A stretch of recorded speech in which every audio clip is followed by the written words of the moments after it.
آج کہنے والے کہتے ہیں کہ حسبنا کتاب اللہ، ہمارے پاس کتاب اللہ کی کافی ہے، ہمیں کسی اور کی ضرورت نہیں، ہم کتاب اللہ کو خود دیکھیں گے، خود سمجھیں گے، اور خود دیکھ کر اور سمجھ کر جو ہمارے طریقہ سمجھ میں آئے گا اس کو چل پڑیں گے۔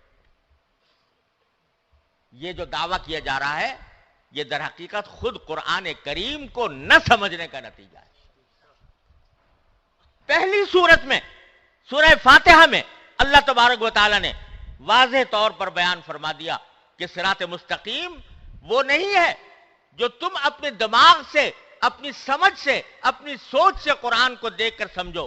صراط مستقیم وہ ہے جس پر اللہ کے انعام منعم شدہ بندے کار بن رہے ہوں۔ اور کیا فرمایا؟ وَاتَّبِعْ سَبِيلَ مَنْ أَنَابَ إِلَيَّ،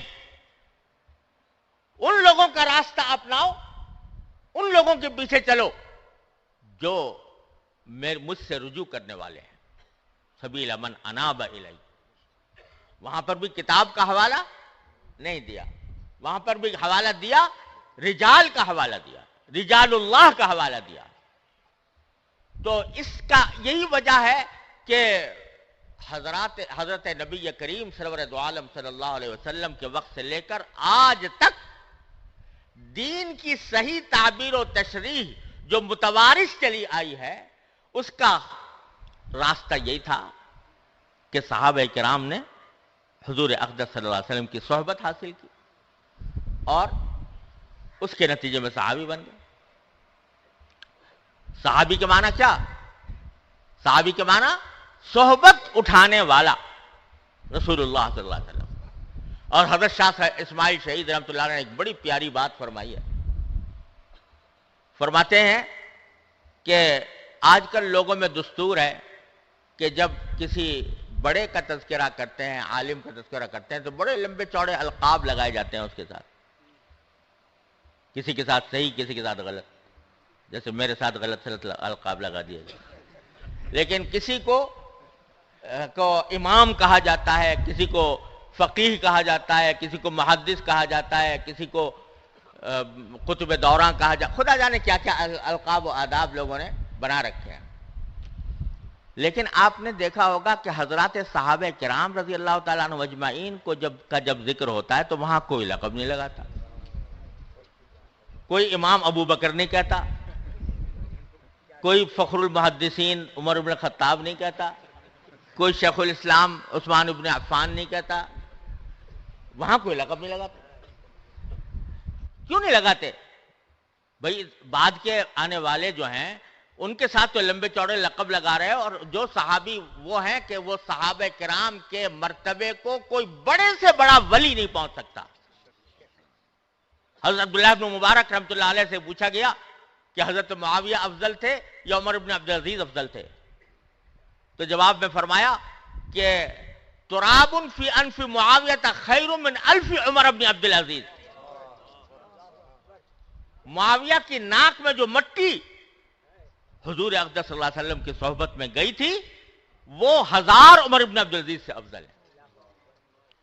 تو صحابی کو تو کوئی نہیں پہنچ سکتا، لیکن بعد کے لوگوں کے تو لمبے چوڑے القاب لگا رکھے ہیں اور صحابہ کے ساتھ کوئی لقب نہیں۔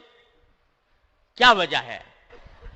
تو حضرت شاہ صاحب فرماتے ہیں کہ ارے وہ صحابہ کرام کو جب صحابی کہہ دیا تو ان کو کسی لقب وقب کی ضرورت نہیں۔ یہ القاب و آداب تو یہ ان لوگوں کے لیے ہیں جن میں اپنی ذات میں کوئی خوبی نہیں تھی تو اس واسطے دکھا دکھا کر اس کے ساتھ القاب لگا دیے گئے۔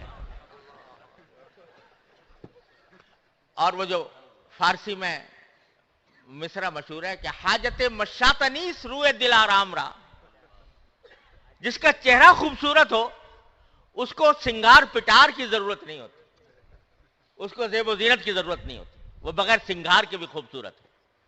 تو جب کسی کو کہہ دیا کہ یہ صحابی ہے تو سبھی کچھ کہہ دیا، پھر وہ محدث بھی ہے، پھر وہ مفسر بھی ہے، وہ شیخ الاسلام بھی ہے، وہ سبھی کچھ ہے جب اس کو صحابی کہہ دیا۔ صحابہ کا یہ مقام کس چیز سے پیدا ہوا؟ صحبت سے۔ نبی کریم سرور دو عالم صلی اللہ علیہ وسلم کی صحبت نصیب ہوئی، اس نے ان کو صحابی بنا دیا۔ صحابی بنانے کے معنی جامع الکمالات بنا دیا۔ اور پھر ان صحابہ نے تابعین کی تعلیم دی، ان کی تربیت کی، وہ تابعین بن گئے. تابعین کے بعد تبع تابعین آئے، وہ تبع تابعین بن گئے. یہ سلسلہ روز اول سے اسی طرح چلا آ رہا ہے اور انشاءاللہ قیامت تک اسی طرح جاری رہے گا. بیچ میں پتہ نہیں کتنے دانشور اٹھے ہیں اس پورے 1400 سال کے دوران، جنہوں نے یہی نعرہ لگایا کہ حسبنا کتاب اللہ، ہمیں رجال اللہ کی ضرورت نہیں، ہم تو کتاب اللہ کے پیرو ہیں اور کتاب ہی کی کو سمجھ کر کریں گے. اور اس کے نتیجے میں طرح طرح کے نظریات نے جنم لیا. معتزلہ پیدا ہو گئے، خوارج پیدا ہو گئے، کرامیہ پیدا ہو گئے، جہمیہ پیدا ہو گئے، قدریہ پیدا ہو گئے، جبریہ پیدا ہو گئے. اگر فرقوں کی تاریخ اٹھا کر دیکھو مسلمانوں کے عہد میں تو سینکڑوں فرقے پیدا ہوئے. وہ سب فرقے کیا تھے؟ حسبنا کتاب اللہ کہنے والے، کہ ہمیں بس کتاب چاہیے، رجال اللہ کی ہمیں فکر نہیں. لیکن انجام کیا ہوا؟ تھوڑے تھوڑے دنوں ہر ایک نے اپنی چمک دمک دکھائی اور کچھ عرصے بڑا سکہ لوگوں کے دلوں پر بٹھایا، یہاں تک بٹھایا کہ بعض اوقات حکومتیں بھی ان کی آ گئیں اور ان کی حکومتوں نے جو صحیح دین پر چلنے والے تھے ان پر جبر و تشدد کا بازار گرم کیا. امام احمد بن حنبل کے اوپر کوڑے برسائے. لیکن کیا ہوا؟ کچھ عرصہ اپنی چمک دمک دکھا کر، کچھ عرصہ اپنا زور شور دکھا کر وہ ایسے دفن ہوئے، ماضی کے ملبے میں اس طرح دفن ہوئے کہ آج ان کا ذکر صرف تاریخ کے اوراق میں موجود ہے، کوئی ان کا جاننے والا بھی موجود نہیں. ایک نہیں، سینکڑوں. تو یہ عبرت کا سبق ہے ان لوگوں کے لیے کہ جو رجال اللہ سے قطع نظر کر کے صرف کتاب اللہ کو دیکھنا چاہتے ہیں اپنی سمجھ کے مطابق، اپنی فہم کے مطابق، اور رجال اللہ کے ساتھ ان کی صحبت اور ان کی تعلیم سے بے نیاز ہو کر چلنا چاہتے ہیں. وہ سب 1400 سال کے اندر وہ سب ختم ہو چکے ہیں اور نئے نئے پیدا ہوتے رہتے ہیں، ختم ہوتے رہتے ہیں، نئے نئے پیدا ہوتے رہتے ہیں، ختم ہوتے رہتے ہیں. لیکن جن لوگوں نے دین کی تشریح کتاب اللہ اور رجال اللہ دونوں کو ساتھ لے کر کی ہے اور دین کو ان کے ذریعے سمجھا ہے، ان کا جو طریقہ ہے وہ جس طرح صحابہ کرام کے دور میں تھا الحمدللہ آج بھی موجود ہے، وہ ختم نہیں ہونے والا. کیونکہ یہ وہ ہے جس کو رسول کریم سرور دو عالم صلی اللہ علیہ وسلم نے فرمایا ما انا علیہ واصحابی. جب یہ فرمایا تھا کہ میری امت 72 فرقوں میں بٹ جائے گی تو وہاں حضور اقدس صلی اللہ علیہ وسلم سے پوچھا گیا پھر کون سا ہوگا نجات پانے والا؟ تو آپ یہ بھی فرما سکتے تھے جو قرآن پر عمل کرنے والا ہوگا. کہہ سکتے تھے کہ نہیں؟ جو قرآن پر عمل کرنے والا ہوگا وہ ہوگا نجات یافتہ. آپ نے یہ نہیں فرمایا، فرمایا ما انا علیہ واصحابی، جس طریقے پر میں ہوں اور میرے صحابہ ہیں وہ ہوگا صحیح راستے کے اوپر. جس کے معنی یہ کہ جو کتاب اللہ تو ہے ہی اپنے مقام پر، لیکن کتاب اللہ کے ساتھ رجال اللہ کو لے کر جو چلے گا وہی ہوگا صحیح راستے پر اور وہ نجات پانے والا ہوگا. تو اللہ تبارک و تعالی نے ہماری ہدایت کے 2 سلسلے عطا فرمائے ہیں اور اس میں افراط و تفریط جو ہے وہ انسان کو گمراہی میں لے جاتی ہے. کسی نے یہ نعرہ لگایا کہ کتاب اللہ کافی ہے، رجال اللہ کی ضرورت نہیں، اس کا انجام میں نے بتا دیا. کسی نے یہ نعرہ لگایا کہ ہمیں رجال اللہ چاہیے، کتاب کی ضرورت نہیں. یعنی ہم تو کچھ مقدس شخصیات سے وابستہ ہیں اور ہم جن کو مقدس سمجھتے ہیں ان کی تعظیم کریں گے، ان کی تکریم کریں گے اور ان کا ہی نام لیں گے، اور اس سے قطع نظر کہ کتاب اللہ کیا کہہ رہی ہے اور احادیث رسول اللہ صلی اللہ علیہ وسلم کیا فرما رہے ہیں، وہ دوسری گمراہی میں چلے گا. لہذا اعتدال کا راستہ جو خود سورہ فاتحہ نے بتایا وہ یہ ہے کہ کتاب اللہ رجال اللہ دونوں کو ساتھ لے کر چلو، دین کی فہم میں بھی اور دین پر عمل کرنے کے طریقے میں بھی۔ اسی لیے ہمارے ہاں شروع سے یہ سلسلہ متوارث چلا آتا ہے کہ انسان کی اپنی اصلاح کے لیے یہ ضروری ہے کہ وہ کسی اللہ والے سے اپنا رشتہ جوڑے، اصلاحی تعلق قائم کرے، اور وہ اس کے امراض ظاہرہ اور باطنہ کی تشخیص کر کے اس کا علاج بتاتا ہے، اس کی اصلاح کرتا ہے۔ یہ جو نبی کریم صلی اللہ علیہ وسلم کے فرائض منصبی میں فرمایا گیا وَيُزَكِّيهِمْ، آپ اس لیے آئے ہیں تاکہ ان کا تزکیہ کریں، یعنی ان کو پاک صاف بنائیں۔ صرف تعلیم کتاب و حکمت پر اکتفا نہیں، بلکہ تعلیم دے دی، یعنی یتلو علیہم آیاتی، قرآن کریم کی آیتیں تلاوت فرما دی، یعلمہم الکتاب، کتاب کی تعلیم دے دی، حکمت والحکمہ، حکمت کی تعلیم دے دی، فرمایا اس پر بھی بس نہیں بلکہ وَيُزَكِّيهِمْ۔ اب ایک اور چیز کی ضرورت ہے ساری تعلیم حاصل کرنے کے بعد، وہ کیا ہے کہ ان کے اخلاق کا تزکیہ کیا جائے۔ یعنی علم تو بے شک حاصل ہو گیا، لیکن علم حاصل کرنا تنہا کافی نہیں جب تک کہ کسی اللہ والے کی صحبت میں رہ کر اس علم کو اپنی زندگی میں رچایا بسایا نہ جائے۔ اور اسی کو حضرت حکیم علماء نے تعبیر فرمایا کہ کسی اللہ والے کی جوتیوں میں جا پڑو۔ اور یہ جو کہا نا جوتیوں میں جا پڑو، یہ ایسے فضول نہیں کہہ دیا، مطلب یہ ہے کہ جب کسی سے تعلق اس قسم کا قائم کرو تو اس کو اپنے آپ کو اس کے اس طرح حوالے کر دو کہ اپنی رائے، اپنا گمان یہ اس کے آگے کوئی حقیقت نہ رکھتا ہو۔ قال را بگزار صاحب حال شو، پیش مردے کاملے پامال شو۔ تو یہ ہوتا ہے جس کے ذریعے انسان بنتا ہے۔ کورس تو لفظ ہی سکھاتے ہیں، اکبر مرحوم نے کہا، کورس یعنی تعلیم کے کورس تو لفظ ہی سکھاتے ہیں، آدمی بناتے ہیں۔ نہ کتابوں سے، نہ کالج سے، نہ زر سے پیدا، دین ہوتا ہے بزرگوں کی نظر سے پیدا۔ تو اس لیے بڑے بڑے علامہ وقت وہ سب کچھ پڑھ لینے کے بعد پھر جاتے ہیں حضرت نانوتوی رحمۃ اللہ علیہ کے پاس، حضرت حاجی امداد اللہ صاحب مہاجر مکی رحمۃ اللہ علیہ کے پاس۔ نانوتوی جیسا فیلسوف جس کے بارے میں اگر یہ کہا جائے تو بیجا نہیں ہوگا کہ وہ اگر کسی زندہ قوم میں پیدا ہوا ہوتا تو آج اس کے افکار اور اس کے فلسفے کے اوپر اکیڈمیاں قائم ہو چکی ہوتی، لیکن وہ حاجی امداد اللہ صاحب مہاجر مکی رحمۃ اللہ علیہ کے پاس جا رہے ہیں اپنی اصلاح کرانے کے لیے، اپنے امراض باطنہ کے علاج کے لیے، اور تقوی کی صحیح کیفیت حاصل کرنے کے لیے کہ تاکہ وہاں سے یہ نسبت حاصل ہو، اس لیے جاتے تھے۔ کونوا مع الصادقین پر عمل کرنے کے لیے رہ پڑو صادقین کے ساتھ اور ان سے اپنی اصلاح کراؤ، کیونکہ تزکیہ جس چیز کا نام ہے یعنی پاک صاف بنانا، وہ ظاہری پاکی یہ طہارت والی اور چیز ہوتی ہے، یعنی بدن کی پاکی، وہ ہے دل کی پاکی، کہ دل میں حسد نہ آئے، کسی سے بغض نہ آئے، جس میں دل میں تکبر نہ آئے، ریاکاری نہ آئے۔ یہ امراض باطنہ ہیں جو انسان کو کھوکھلا کر دیتے ہیں روحانی اعتبار سے۔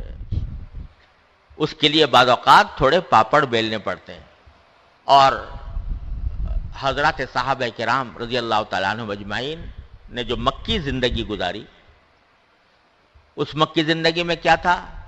کفار کا ظلم و ستم برداشت کر رہے تھے، تپتی ہوئی ریت پر لٹایا جا رہا ہے اور کوڑے برسائے جا رہے ہیں، پاؤں میں زنجیریں ڈال دی گئی ہیں، یہ سارا ظلم و ستم ہو رہا تھا، لیکن اللہ تعالیٰ کی طرف سے حکم یہ تھا قرآن کریم میں اس وقت کہ خبردار کسی بھی ظلم کا جواب نہ دینا، کسی بھی ظلم کا جواب نہ دینا، ہتھیار اٹھانے کی اجازت نہیں، کیوں نہیں تھی؟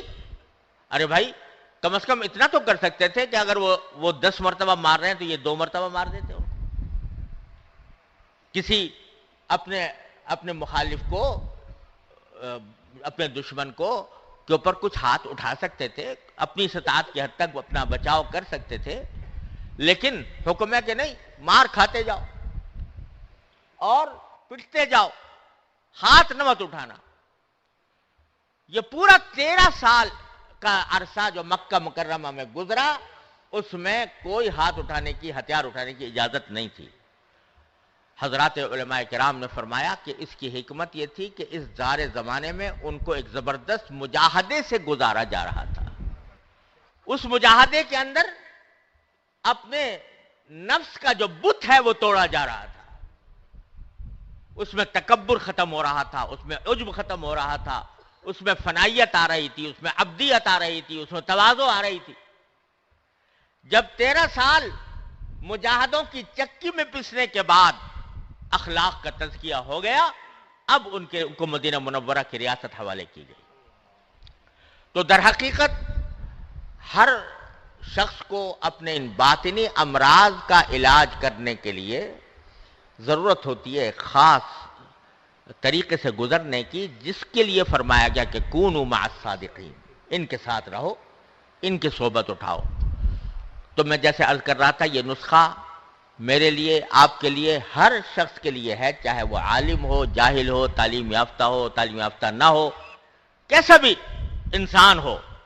راستہ اس کا یہ ہے کہ کسی اللہ والے سے، کسی متبع سنت بزرگ سے رابطہ قائم کرے، اور رابطہ قائم کر کے اس سے اپنی اصلاح کرانے کی کوشش کرے.